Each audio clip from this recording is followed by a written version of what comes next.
Welcome to this explainer brought to you by Forge College. Today, we're diving into a massive topic. Finalize and present your pre-deployment checklist and monitoring strategy. This is the capstone of our whole module on Solana pre-deployment checklist and monitoring, which is a key part of the Deploying on Solana track. Now, if you were with us for the previous lesson, build and test monitoring components and troubleshooting steps, you know we really got our hands dirty building the engine and installing the sensors. But today we're taking all those pieces and finalizing the master blueprint before we actually hit the launch pad. Look, you might be asking yourself right now, why bother documenting all this when I can just push the code and deploy?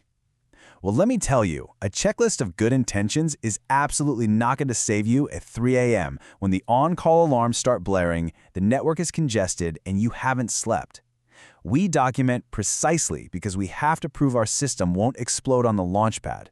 It's about transforming hope into undeniable engineered proof. Here's our flight path for today. We're going to cover the capstone final mile, assembling the master checklist, cementing our monitoring strategy and runbooks, validating your evidence pack, tackling the live demo presentation, and wrapping up with review and next steps. Let's get right into it. All right, kicking things off with Section 1, the capstone final mile. We're making a massive operational shift here. We're taking all those scattered raw materials you've been working on, your scope matrices, draft plans, isolated scripts, and we're binding them together into a unified, production-ready master blueprint. Think of it like taking a bunch of scattered gears and sketching out a flawless master pattern diagram that's totally ready for the review board. Moving right along to Section 2, assembling the master checklist. Time to organize the chaos. Your checklist needs a logical, bulletproof flow. We break it down into these exact categories: build and CI, config and secrets, security and access control, pre-flight tests, observability and monitoring, rollout and canary, and finally, post-release verification. By categorizing our checks this way, we ensure absolutely no critical infrastructure blind spots are left exposed. But hey, a list is just a piece of paper unless it has some teeth, right? So, traceability is the name of the game here. If you claim observability is configured, you don't just vaguely check a box. You explicitly reference a specific artifact, for example, pointing directly to your Prometheus scrape configuration file. This isn't a checklist of things you want to do. It's a concrete ledger of completed, provable verifications. Which brings us to Section 3, monitoring strategy and runbooks. This is our operational safety net. A robust monitoring strategy leaves literally zero room for ambiguity. We don't just casually say, oh, keep an eye on the RPCs. No way. We specify the exact metric, the threshold, like RPC 95th percentile latency hitting over 800 milliseconds for 2 minutes, the severity level, and critically, exactly how we validated that threshold, like using a synthetic client pushing 100 requests per second. In practice, this looks like a Prometheus alert rule acting as the automated brains of our operation. It mathematically calculates if our RPC latency crosses that 800 millisecond line, and when it does, it triggers a warning and automatically points your on-call engineer to the exact runbook they need. No panic searching, no guesswork.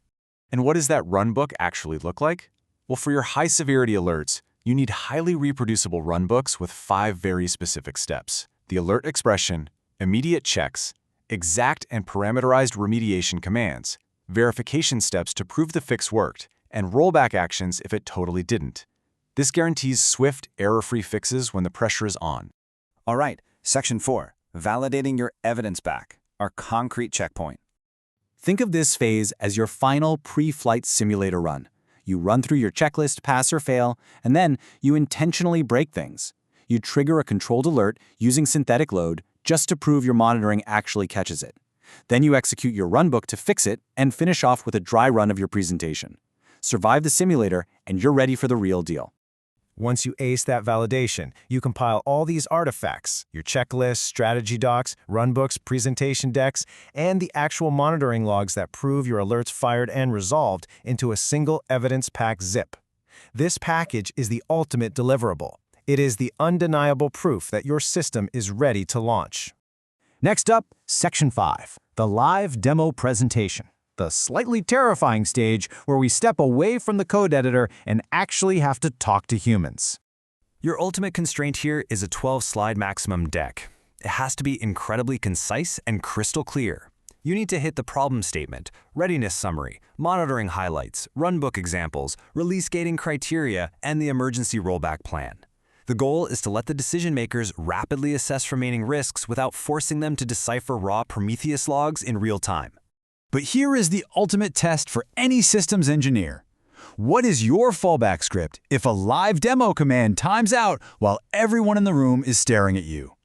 Demonstrating that you have a backup plan for when things go sideways proves to the review board that you aren't just an optimist, you're thinking like a true defensive engineer. Finally, Section 6, Review and Next Steps. Let's anchor ourselves to 3 core principles for any successful engineering review, starting with traceability. Every single checklist item must map directly to testable evidence or verification logs. If you claim a CI gating rule works, trust me, doesn't cut it. You have to trace that back to a successful build log sitting right there in your evidence folder. Principle 2 is reproducibility. Bringing down that mean time to remediation relies entirely on the fact that your on-call responder can actually reproduce your fix. Your runbooks must contain exact, copy-pastable commands and expected outputs that consistently work in your test cluster without any guesswork. Principle 3 is clarity. Your presentation deck must allow stakeholders to make a pass or fail decision quickly and confidently. And I should point out, the learning framework in Forge College's programs actually emphasizes this exact kind of clear, risk-communicative presentation because it perfectly preps you for high-stakes engineering reviews out in the real world. Looking ahead, next time we'll be transitioning our focus away from the cozy safety of a DevNet test cluster. We're going to face the brutal reality of the Solana mainnet, where things like RPC redundancy and stake-weighted performance will totally force us to revise some of those test cluster assumptions. So I'm going to leave you with this final provocative thought. Is your master blueprint truly traceable and reproducible enough to survive the absolute chaos of a live mainnet launch? Think on that as you finalize your evidence pack.